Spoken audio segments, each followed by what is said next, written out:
Donc, il y a quelques semaines, je te présentais une vraie première vidéo concernant mon entrée dans le Step'n 2.0, Step'n Go.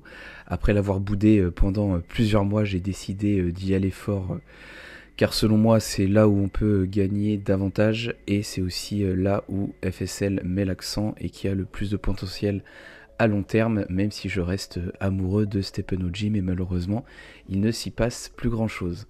Donc j'avais décidé de rentrer assez fort dans Step'n Go, où j'avais dépensé près de 50 000 GMT. J'avais eu aussi 2 paires offertes par la team en tant que FSL champion.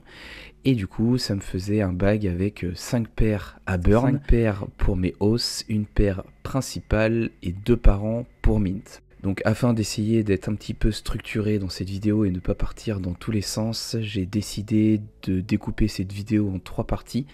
La première partie, du coup, on parlera des gains en GGT selon les paires et les progrès que j'ai pu faire dans le jeu. En second, les hausses, un petit peu comment ça s'est passé. Et pour terminer, on parlera des mints et on conclura avec mes gros enjeux pour le mois d'avril et pour accélérer vers mon ROI. Donc pour démarrer, j'avais du coup décidé de burn 5 paires, ce qui m'a permis d'avoir 4 énergies en daily cap, car tu commences avec 2 énergies par jour à dépenser avec ta paire principale et tu augmentes ce daily cap en burnant des chaussures. Donc moi j'avais tout de suite démarré à 4, pourquoi? Parce que j'avais burn rapidement 5 paires afin de lancer mes hausses assez vite. Donc au fur et à mesure du temps, j'ai pu burn quelques chaussures et aujourd'hui je suis à 7 énergies par jour à dépenser et je gagne environ 70-80 GGT par jour avec ce nouveau daily cap. De toute façon, on gagne un petit peu tous la même chose. Avec une paire montée au niveau 19 ou au niveau 20, il y a quand même très peu d'écart. Donc je crois qu'on gagne environ 15 GGT selon la paire qu'on a, si c'est une jogger, une walker ou une trainer. Car on peut aussi avoir des bonus, il me semble, avec une trainer. Et selon aussi ton strike. Donc pour faire une petite parenthèse sur le strike, qu'est-ce que c'est? Quand tu commences à jouer, tu vas avoir une courbe qui démarre à 100% de gain, qui va baisser jusqu'au 7e jour environ, jusqu'à 50% de gain pour remonter jusqu'à 150% de gain à partir de 2 semaines. Et ça existe pour récompenser les joueurs les plus assidus, car si tu fais au minimum 2 énergies par jour avec Step'n Go, tu seras toujours à 150% de gain. Donc en parallèle du coup de mes gains en GGT, j'ai forcément lancé mes hausses qui me permettent aussi de gagner du GGT. Et mes hausses me rapportent environ 34 GGT par paire, donc multiplié par 5, ça me fait environ 170 GGT par jour avec mes guests aujourd'hui, plus les 70-80 que je gagne de mon côté, je gagne environ 250 GGT à l'heure où j'enregistre cette vidéo. Donc concernant mes hausses, je me suis fait un petit peu surprendre au tout début car je voulais lancer mes hausses d'un coup. Néanmoins, tu ne peux lancer des hausses que toutes les 10 énergies dépensées et comme au début je n'avais que 4 énergies à dépenser par jour, il me fallait donc 2 jours et demi pour lancer un hausse. Donc finalement, la deuxième quinzaine de février, pour moi je n'avais pas mon compte à fond car j'ai dû mettre 2 semaines à lancer mes hausses. J'avais acheté de bonnes paires dès le début, donc des paires niveau 19 ou niveau 20 pour lancer les hausses rapidement et ne pas avoir besoin d'attendre de level up les chaussures. Donc voilà, petite première déconvenue, c'est que j'ai dû lancer mes hausses au fur et à mesure, mais bon, maintenant le roulement existe et pour la gestion des hausses, je ne me casse pas la tête. Car comme je te l'avais expliqué dans la précédente vidéo, je travaille avec Christ que j'avais reçu sur la chaîne. Lui a des gens qui marchent pour lui. En fait, je lui partage les codes de mes hausses et lui fait marcher du coup ses équipes. Je ne lui verse même pas de commission avec le contrat de hausse pour éviter les frais in-game et en fait, je le règle en direct. Donc c'est une petite organisation qu'on a trouvée et qui se passe super bien depuis plus d'1 mois et demi maintenant. Donc pas de difficulté particulière sur les hausses, il tourne, il me rapporte à peu près 3 quotas de mint si je ne dis pas de bêtises tous les 14 jours et je fais des contrats de hausse du coup de 2 semaines avec 4 énergies par joueur. Donc ça fait des contrats à 56 énergies.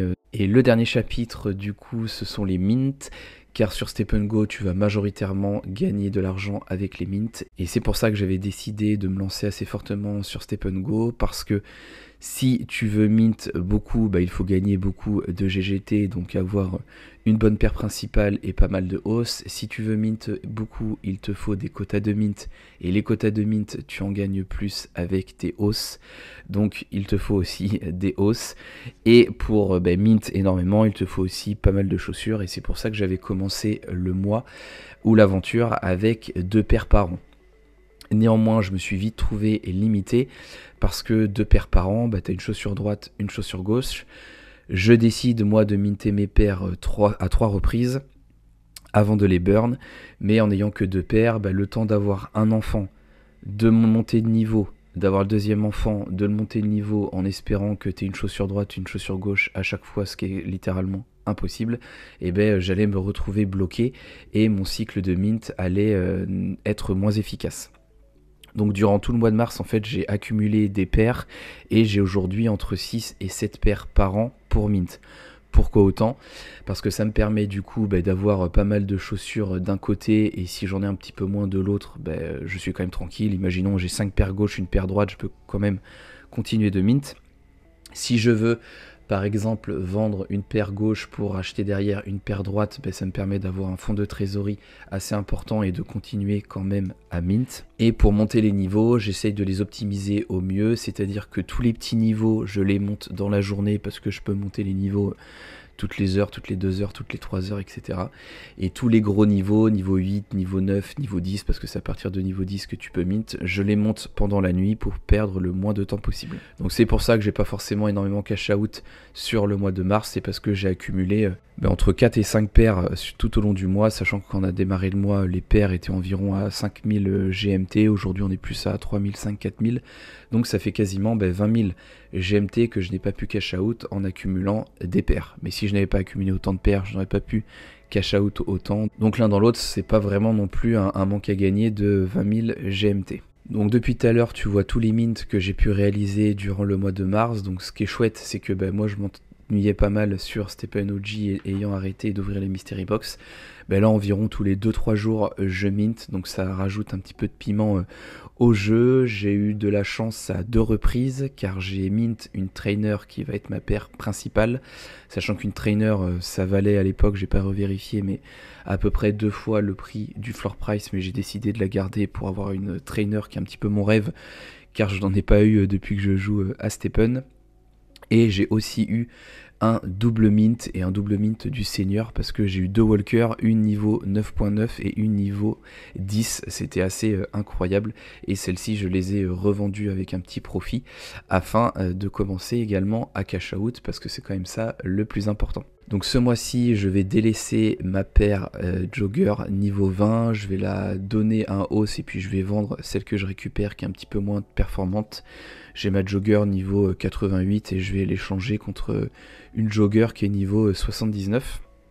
Comme ça mon guest il aura une meilleure paire. Moi je vais récupérer ma trainer qui est niveau 14, donc il faut que je la monte niveau 20. Donc j'ai actuellement 14 paires, j'en ai une pour moi, 5 pour mes guests qui font 6.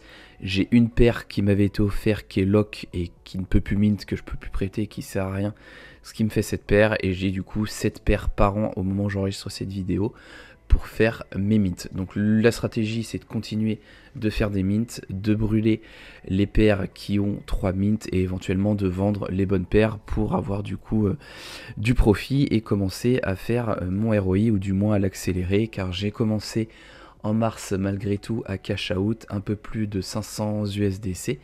Donc j'avais investi 3800 USDC au mois de février, j'en ai cash out un peu plus de 500, donc là je suis à moins 3311 USDC. Le prix des tokens a bien baissé ces derniers jours. Je table sur un ROI encore sur 3 mois à partir d'aujourd'hui. Donc avril, mai, juin. J'espère que début juillet j'aurai fait mon ROI, mais ça va varier selon le cours des tokens. Si on continue de descendre, ça va être plus long. Si on monte fortement, ça pourra être plus court, et puis ça va dépendre aussi de la chance que je peux avoir avec les mints, car si j'ai beaucoup de double mint ou si j'ai pas mal de trainers, ça va me permettre d'aller un petit peu plus vite. Donc voici un petit peu mon récap du mois de mars. J'espère que j'ai été assez clair, notamment si tu ne joues pas Step Go. J'ai peut-être abordé pas mal de notions qui te sont étrangères. J'ai essayé de faire court et succinct en abordant tous les sujets. Je vais essayer de faire une vidéo peut-être un peu plus tutoriel sur Step Go, mais comme tu le vois depuis plusieurs semaines, je poste moins sur la chaîne, j'ai moins le temps, donc je vais peut-être aussi me concentrer sur ces récaps mensuels qui me semblent assez complet, assez transparent et assez intéressant si tu veux également te lancer dans le jeu. N'hésite pas à me dire en commentaire si tu as apprécié cette vidéo, n'hésite pas à me préciser si tu veux que j'aborde tel ou tel point en particulier sur le mois d'après. Je te souhaite de très bonnes sorties Step Go et on se dit à la prochaine.